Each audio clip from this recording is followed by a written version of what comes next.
Alice Sommer Herz was born in Prague on November the 26th, 1903.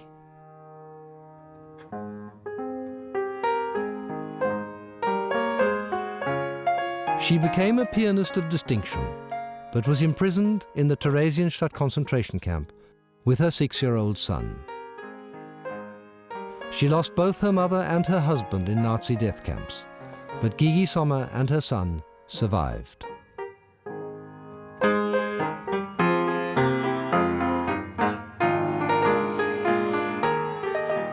At 106, she still lives alone in a small flat in London and practices the piano for 2.5 hours every day.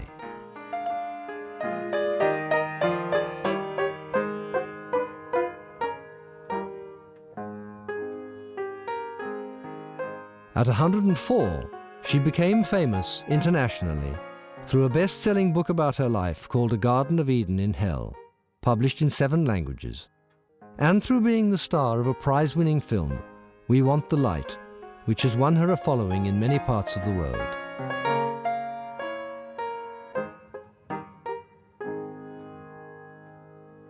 I was born in Prague in 1903.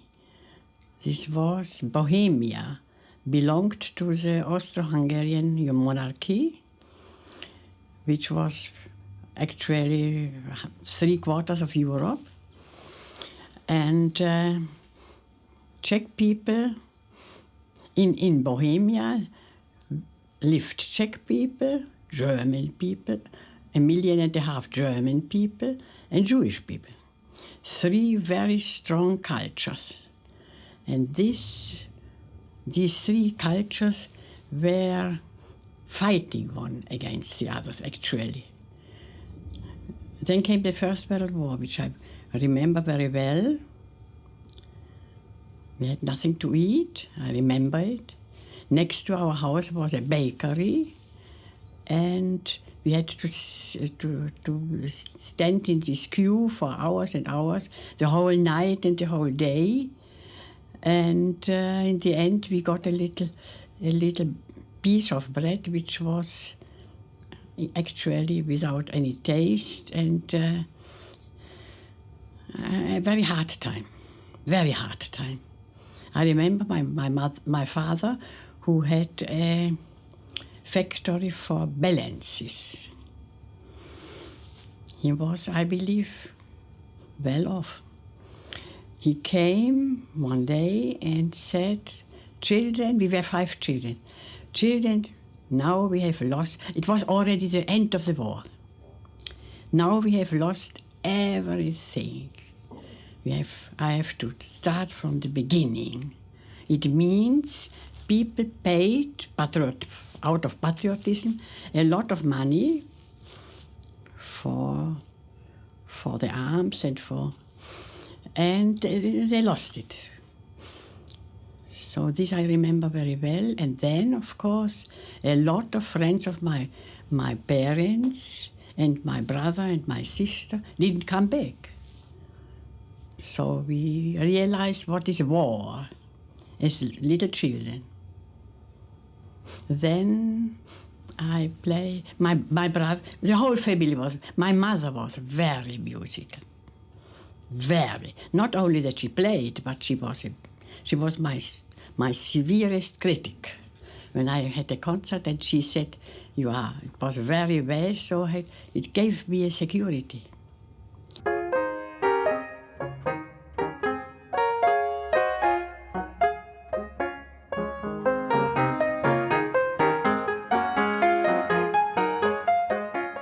In our house was only music. We spoke about music, we made music. My brother was an excellent guy, violinist. We made music.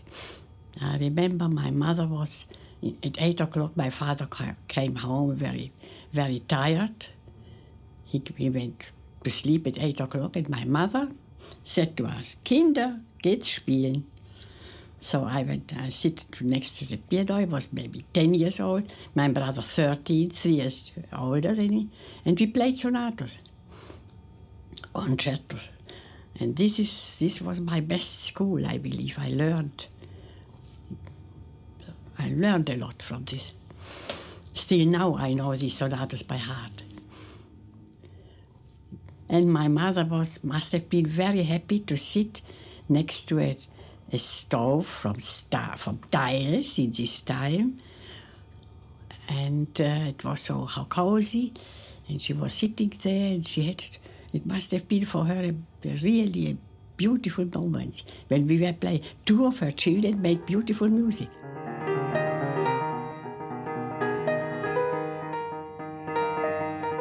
Then came from Hamburg Konrad Ansorge, one of the last Liszt pupils, and gave master classes. He came once a month, and I remember 30 people from the whole Republic came to these master classes.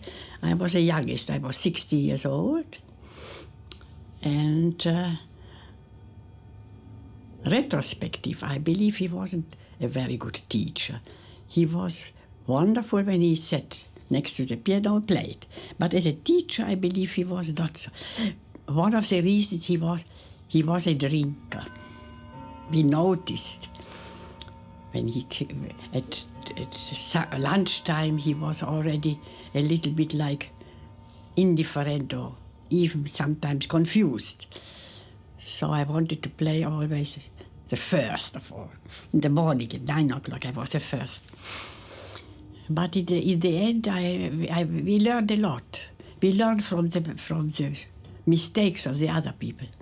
The best school.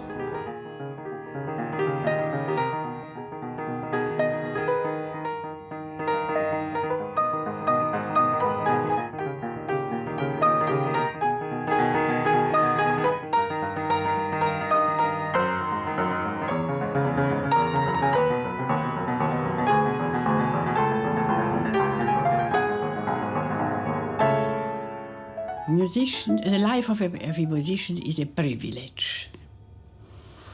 This I am sure. Because you are from the morning to the evening, from the evening to the morning, full of the most beautiful thing coming out of mankind. It's music. And the musician is full of this beauty. What happens in the world around him is not so important. The music, he is full of beauty. It's a privilege. It's a privilege. If I say the words German music to you, yeah. What does German music mean to you? This I asked a lot of people, especially sociologists. How it's possible that in this little Europe, Middle Europe, came out these greatest geniuses like Bach, Mozart, and Beethoven. Why not in Asia? Why not in Africa? Why just in this? And in very near, in Vienna and in Salzburg and Düsseldorf. And, nobody could answer me. It is a miracle, actually. Miracle. Haydn, not to forget. Genius people.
And did it ever disturb you that the music that you most loved yeah. was composed by not Jewish, Well, no, by Germans. Yeah. Or did you always make a distinction between Germans and Nazis? I, for my person, don't hate, never hated. I grew up in 3 very strong cultures, and I never hated because I am convinced, and in the Bible you can read it, we were created, the good and the bad was created. Bad is the same as good, actually. Without bad can't be good. And we all are bad and good. Sometimes we have to be good, and sometimes the German went after Hitler, and they were all in this time bad. But between them are very good people, and we all are good and bad. Anita Lasker said that she finds that the people who have been in the camps are generally more forgiving, more tolerant than the people who weren't, who feel guilty. Absolutely. And I said through the music gave us a good. Through music we came to this good. And it didn't worry you that the music was German? Absolutely not. For me, Wagner, one of the greatest geniuses ever lived, and does Wagner's anti-Semitism worry you? I believe he was not actually a knowledgeable man. When you read this thing, you see, it's very limited, actually. In this capital, in this chapter about Jews, it is very limited. But his music and the text of him are sublime. Nietzsche the same. They are idealists. They have an idea. They go after this idea. I admire these people. You can't say he's an idealist, and the operas as well. The Heilige Graal, and it's something. It is something. There are people, though, who feel that even though Wagner's ideas were very primitive, they nevertheless acquired a force much greater than they deserved, but because of 2 things. One is because Wagner, as a musician, was unquestionably a genius. In a certain sense, not only as a musician, his poetry, he's a poetist. The words are sublime. So he had this hatred because he was jealous. He was jealous. We are all jealous. Not only German people. We are all jealous. You see? By chance, Hitler was jealous. But we are all jealous. Nobody is an angel in this world. So, I consider Hitler as a madman. Mad. He was mentally mad. You see? And his hatred was ein Irrsinn. Ein Irrsinniger. Wagner war kein Irrsinniger, aber Hitler war ein Irrsinniger, der gehört in ein Irrenhaus. Ne? Für mich ist eigentlich unverständlich, wie so viele, eigentlich 3/4 der Intelligenz, der deutschen Intelligenz, ist mit ihm gegangen. Das verstehe ich weniger als ihn selber. Er war ein Verrückter. Aber die mit ihm gegangen sind, das nicht zu verstehen. Das Volk von Goethe nicht zu verstehen. Aber es war natürlich nach dem Versailler Frieden, nicht wahr? Sie waren hungrig, es war eine schrecklich schwere Zeit. Sie hatten sehr schwer, Deutschland ist durch eine schwere Zeit gegangen. Und der Hitler hat ihnen versprochen, er wird sie erlösen, es wird das Paradies kommen. No, und da sind sie halt Und aus Angst, dass man nicht, wenn man nicht in die Partei gegangen ist, ist man ja gefährdet. Und, also auch das verstehe ich. It is good not to forget, of course, but it was always the same. I believe after the Inquisition it was, now nobody speaks about the Inquisition. And there were terrible times in history, from the Bible on. Terrible time. You forget and you have, it goes up and down and up and down and up and down. In the whole, people don't learn. They don't learn. So if people don't learn, and if history is full of disasters, what is your answer to, or how did you manage to keep a good spirit until you're 98 years old? How did you do that? Yeah, I'm an optimist, and I try to make a difference between important and not important. When something is not important, so not to bother, only when it is important. And this is very, very important in the whole life. But in the whole world, let us say, it was always bad and good and bad and good and bad and good. When it has to be very bad, and then it starts to be better. Without this bad, it will not be better. It has to be very bad, and then it will be better. And now I am as well. In another 50 years, maybe, it will be better. I'm sure. Sure. They are written about a lot of books. When I asked you that same question last week, you said that you try to fill your life with beauty. Yeah. As a method of absolutely making the best of your life. Yeah, absolutely. Then life is beautiful. Nature is something extraordinarily beautiful. We are full of nature. We are Spinoza. We are nature, actually. So life is extremely beautiful. Love is beautiful. And the center of human being is the love from the mother to the child. This is the basis of all. This is wonderful, extraordinary.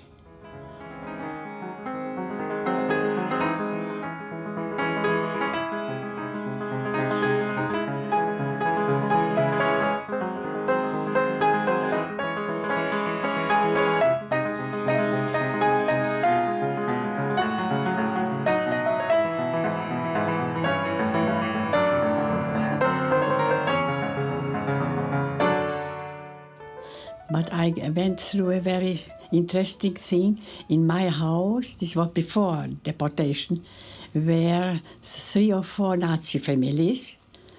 And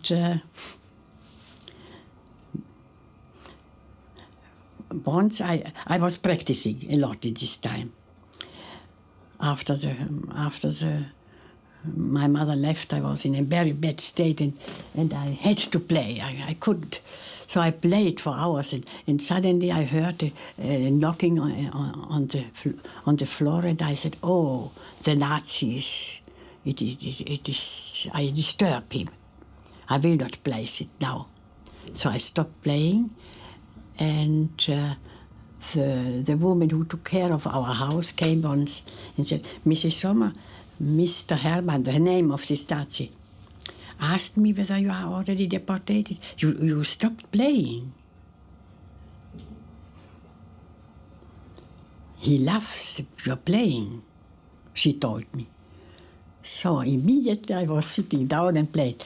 But then when we were one evening, the last evening, sitting, already everything were packed, and the door was open, and the Nazi came and said to me, "Frau Sommer, ich sehe, Sie sind jetzt vor dem Wegschicken. Ich wünsche Ihnen das Beste, kommen Sie gesund zurück." Ich weiß nicht, was ich Ihnen sagen soll eigentlich. Er war schon älter, er war nicht ziemlich jung. Bleiben Sie gesund. Aber etwas kann ich Ihnen mit Sicherheit sagen. Ich bin Ihnen zu ungeheurem Dank verpflichtet. Ich höre stundenlang zu, wenn Sie üben.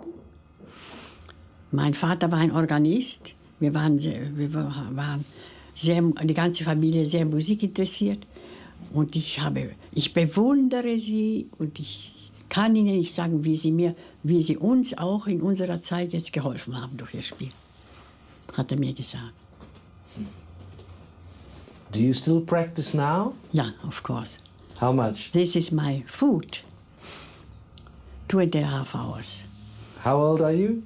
98. Brava.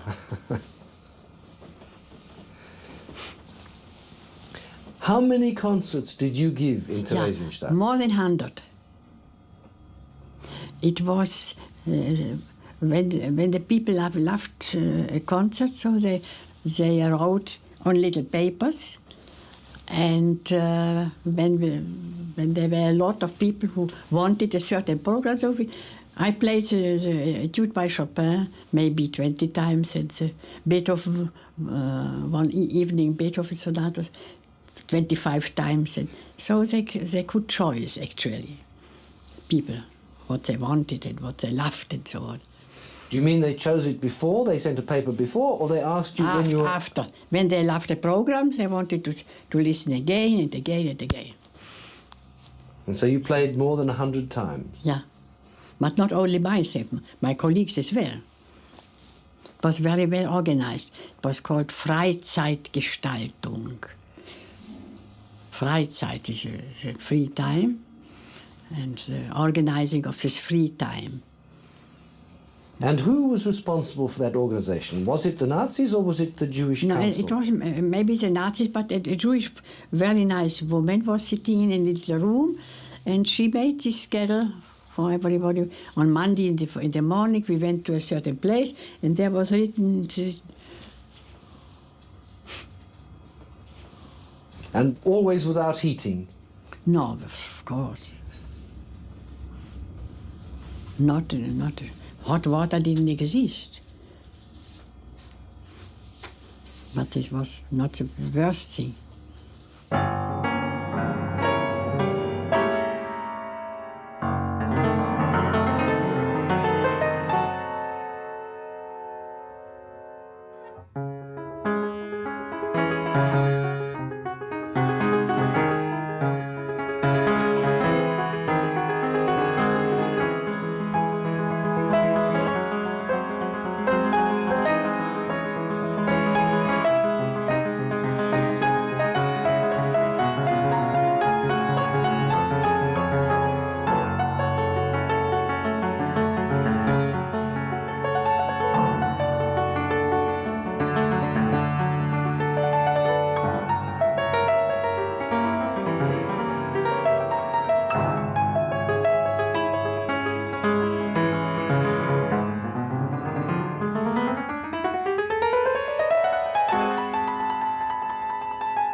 Tell us about Theresienstadt. It is an old Garnison, eine alte Garnisonsstadt zur Zeit von Maria Theresia und dann ihrem Nachfolger Josef. Die Stadt, das Städtchen als solches konnte im Normalfall 9.000 bis 10.000 Einwohner haben. Und in der Hitlerzeit waren manchmal 150 bis 200.000.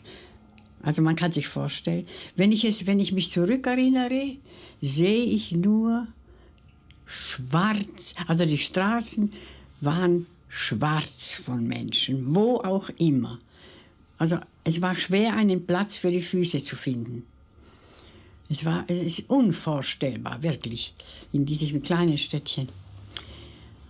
Die Konzerte haben stattgefunden im Rathaussaal. Das kann man jetzt noch sehen. Das ist jetzt ein Museum. Ein sehr netter Saal, der ungefähr 120 Leute fasste. Und im Anfang war nur ein Upright-Pianino. Ich erinnere mich, wie ich einmal die großartige B-Dur-Sonate von Schubert gespielt habe. So habe ich mir gedacht, wenn der Hitler da sitzen würde, er würde bei diesen 2 Takten vielleicht weniger hassen. Bei diesen 2 Takten, die so grandios sind.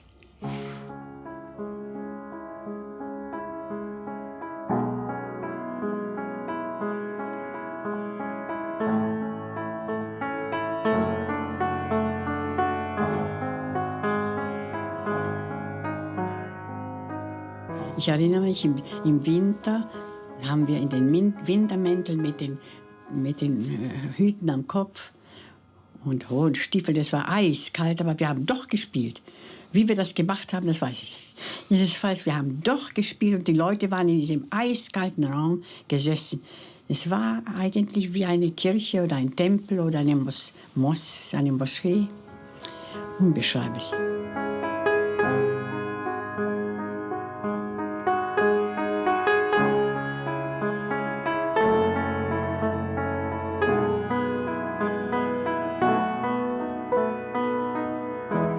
Und dadurch war der Aufenthalt natürlich viel schwerer. Eine Mutter mit einem kleinen Kind, das ununterbrochen fragt, im 6. Lebensjahr fragen die Kinder schon, warum sind wir da?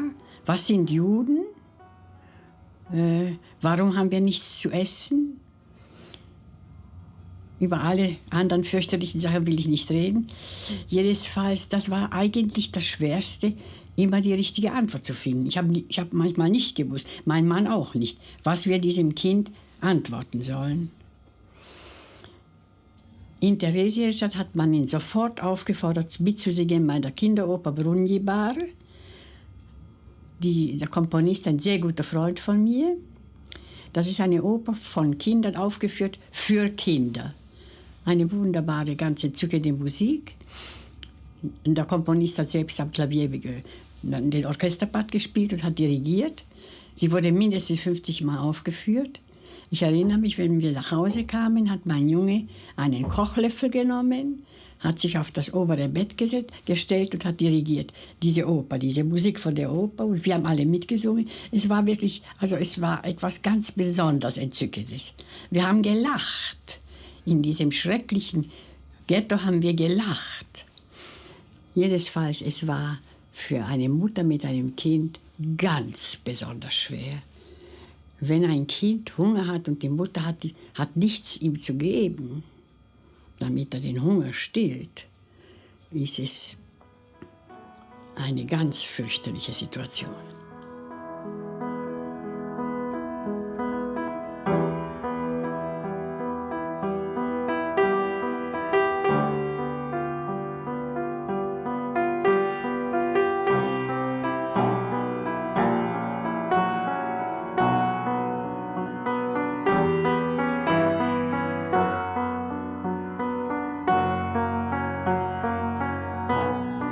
Ich habe nie und wollte auch nie über die Fürchterlichkeiten reden, die man miterlebt hat dort. Das wollte ich nicht. Ich will es auch weiter nicht. Ich will nur sagen, wenn ich sage, wir haben nicht gegessen, so muss man mir das glauben. Früh war ein schwarzes Wasser, das war Kaffee. Mittag ein weißes Wasser, das war Suppe. Und abends wieder das schwarze Wasser. Wir waren also Haut und Knochen. Die Frauen haben die Menstruation selbstverständlich verloren. Aber, es sind ja Tausende gestorben natürlich an Typhus. Und wir waren eigentlich gesund. Diese Musiker, die waren vielleicht 20 Leute, ausgezeichnete Musiker, erstklassige Composer sowie Performers. Wir waren eigentlich gesund. Und das ist natürlich die Folge von, weil wenn man gewusst hat, man spielt abends, so war man glücklich. Man war glücklich. Theresienstadt war der Beweis des Zaubers der Musik. Ich kann es nicht anders bezeichnen. Es ist etwas ganz Eigenartiges, wie Musik auf die Seele des Menschen wirkt. Es ist das Schönste, was das Menschenleben bringen kann.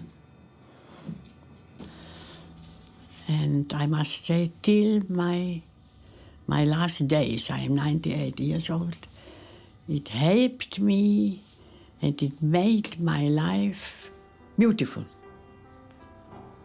Beautiful. Even in the very, very difficult times, it made me really happy.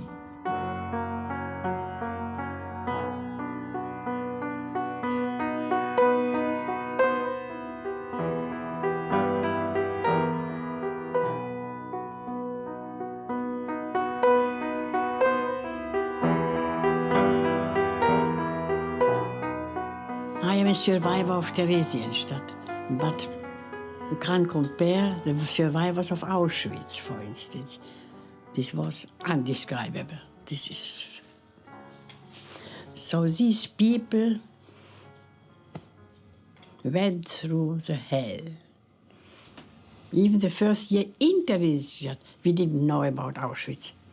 In the second year, we knew. And they wanted to make gas cameras in Theresienstadt as well. They started already, but it didn't finish.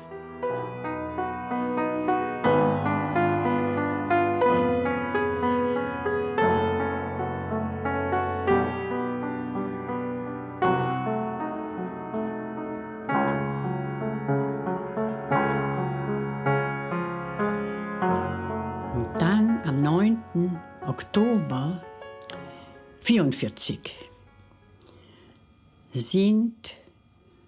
wurden einberufen 1000 Männer im besten Mannesalter von 20 bis, sagen wir, 35 und wurden weggeschickt. Darunter war mein Mann und der Mann meiner besten Freundin Edith Kraus.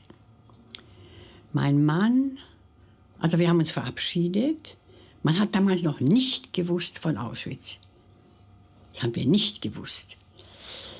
Jedenfalls, er hat sich von mir verabschiedet und hat mir das Ehrenwort abgenommen, dass ich nichts Freiwilliges machen darf.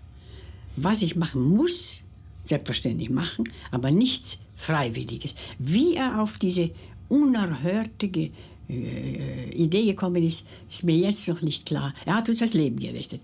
Also das war am Montag und am Donnerstag kam der zweite Transport, auch 1000 Männer, unter dem Motto, Frauen und Kinder gehen den Vätern und den Gatten nach. Alle haben sich gemeldet, diese Frauen mit den Kindern. Nie haben sie die Männer gefunden natürlich und sind also nicht mehr zurückgekommen. Unerhört. Er hat uns das Leben gerettet, das ist also ganz klar.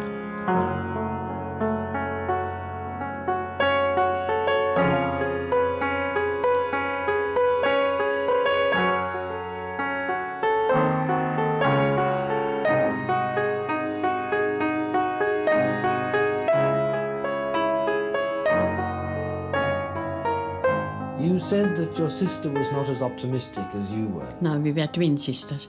She was very pessimistic. She didn't want a second, she had one child. In diese schreckliche Welt soll ich ein Kind hinein. And there, it was before the war. And when she went through an operation and I was sitting there and waiting, she will come in her bed and she was under the anesthesia and I looked at her and when she opened the eyes, she said, die Welt ist schrecklich. And after several weeks, I told her, do you remember? You told this. I don't remember. In the subconscious was. Do you think that's why she lived a shorter life than you? I am sure. I am sure. The whole organism is in attention all the time. It's quite clear. How is it that your twin sister was so different from you? Yeah. This is very strange. Very strange. But we were very close. She knew when she said something, my answer, and I knew her. She was highly gifted and very intelligent and beautiful. She was very beautiful.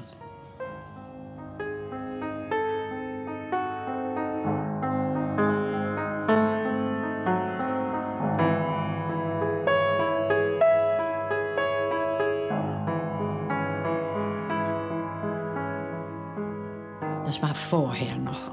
Da war mein Mann noch da. Da wurden wir mussten, jedes Haus hatte einen Mann, der sich um das Haus gekümmert hat.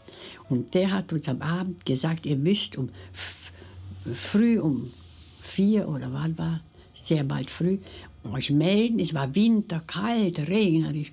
Zieht euch warm an und nehmt das Brot mit und seid an der Stelle. Wir waren dort, wir sind stundenlang außerhalb des Ghettos gegangen und dann also mussten wir stehen bleiben. Und das war ganz riesig weites Feld.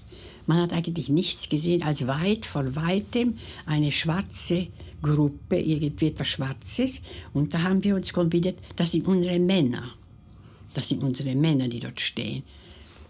Nun und jetzt, also die Kinder waren sehr nervös, es war kalt und Wind, es war so schrecklich kalt. Ich habe zum Glück ein kleines Stühlchen mitgehabt, da habe ich meinen Sohn auf eines Knie gesetzt und ein anderes Kind und ich habe mit ihnen ein bisschen gespielt, damit die Zeit besser vergeht.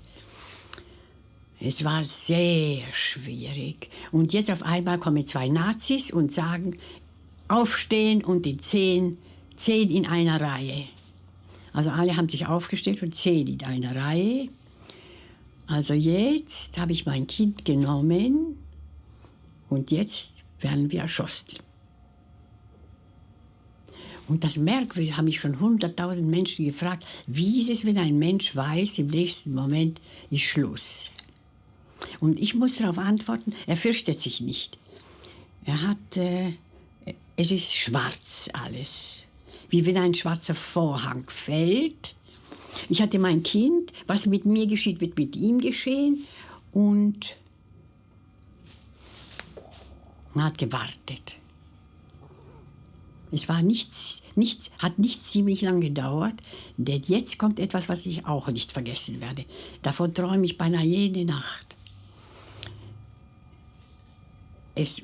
Plötzlich schreien, richtig schreien, in Tschechisch, die Menschen schreien, zurück ins Ghetto. Also dieses Zurück ins Ghetto kann man nur vergleichen mit Hölle und Paradies. Das Ghetto, das eine Hölle ist, wurde jetzt in dem Moment ein Paradies. Der Tod und das Leben sozusagen. Also man geht in dieses Paradies jetzt zurück. Das ist eine Szene, wo die Sprache nicht weiter kann eigentlich.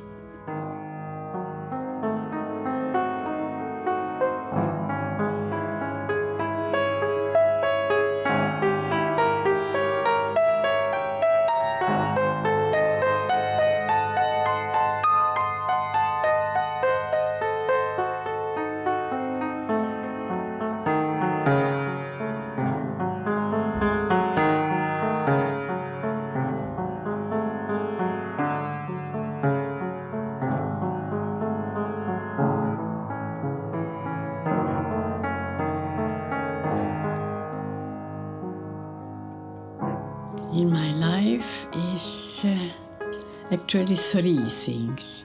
First of all, the love of the mother to the child. This is a basis of human being. Nature and music. Nature and music. This is my religion. This is my religion.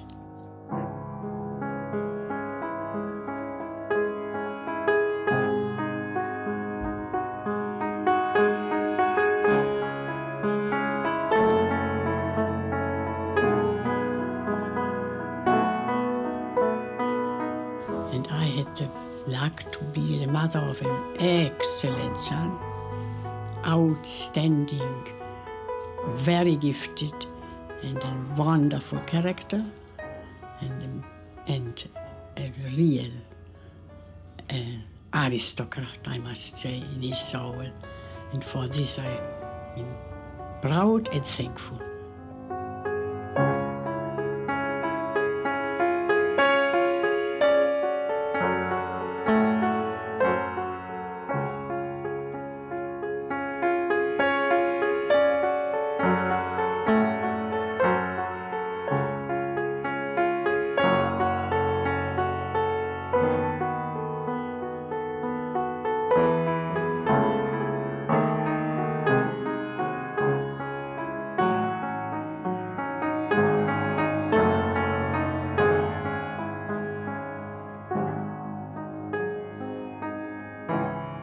Um das zu beschließen, sage ich nur, wenn wir gespielt haben, war es wie ein Gottesdienst oder so etwas. Da war man nahe dem Göttlichen, wenn wir spielen durften, und ebenso die Zuhörer.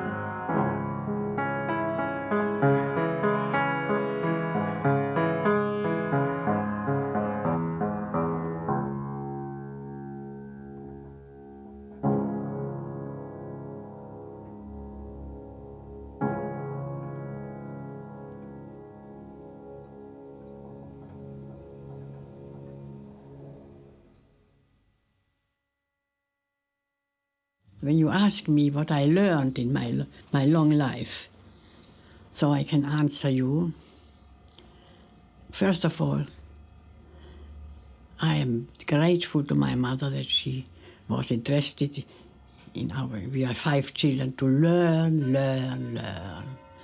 to know, this is a basis. And then to be thankful. For instance, as a survivor, as I am with my son, thankful for everything, for being not hungry, being in a good health, of course, seeing the sun, seeing a smile a nice word of somebody, Everything is at present. Everything. This I learned, to be thankful for everything.